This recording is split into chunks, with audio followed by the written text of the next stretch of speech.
মানিকপুৰৰ ১ নং বাজবাৰীত শোকাবহ ঘটনা। গা ধুবলৈ গৈ দুটি কিশোৰৰ সলিল সমাধি। বঙাইগাঁও জিলাৰ মানিকপুৰ আৰক্ষী থানাৰ অন্তৰ্গত ১ নং বাজবাৰীত আজি দুপৰীয়া কৰুণ ঘটনা সংঘটিত হয়। ১ নং বাজবাৰীৰ ৫টি শিশুৱে একেলগে মানা নৈত গা ধুবলৈ গৈ সন্ধানহীন হয় যদিও ৩টি শিশুক লগে লগে উদ্ধাৰ কৰিবলৈ সক্ষম হয় আৰু লগতে 2টি শিশু সন্ধানহীন হৈ থাকে। স্থানীয় লোকে উদ্ধাৰ অভিযান চলাইছে যদিও উদ্ধাৰ কৰিবলৈ সক্ষম হোৱা নাই। পিছত ঘটনাস্থলীত মানিকপুৰ আৰক্ষী আৰু বঙাইগাঁৱৰ SDRF উপস্থিত হয়।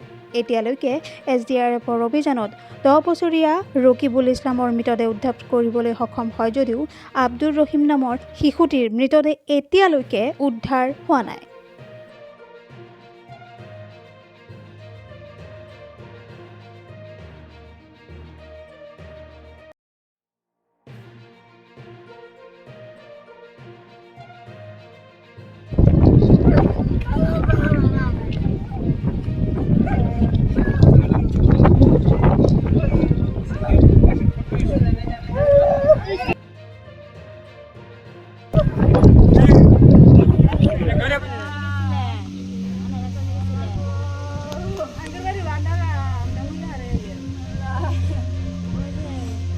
মানুষ নামছে পাৰবে 45 মানুষ নামছে বাজু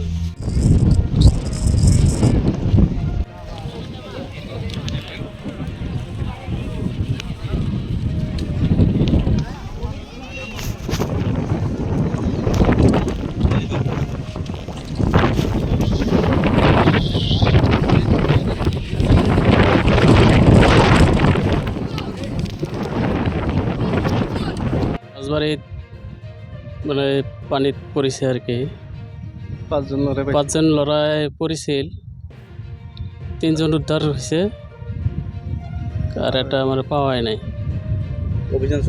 অভিযান চলি আছে আৰু 2টা স্পটত হ'লে সেইটো ভাল হয় আৰু কি। এটাই চলি আছে এটা উদ্ধাৰ হোৱা নাই। অৱস্থা ডেড, এটা ডেড, ঠিকই আছে। তাত 4-5টা ল'ৰা নদীত গা ধুবলৈ আহিছিল, তাৰ গোটেইকেইটি পানীত পৰিছিল।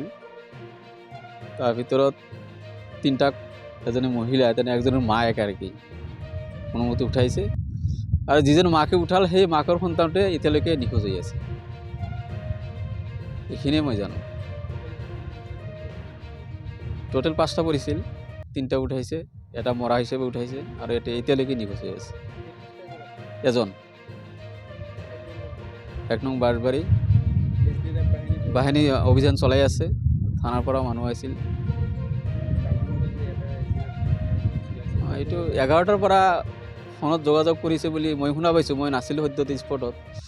যিয়ে নহওক সদ্যহতে খুব দেৰিকৈ আহিছে তেওঁলোকে। এতিয়া অৱশ্যে তেওঁলোকে এটা দলে কাম কৰি আছে।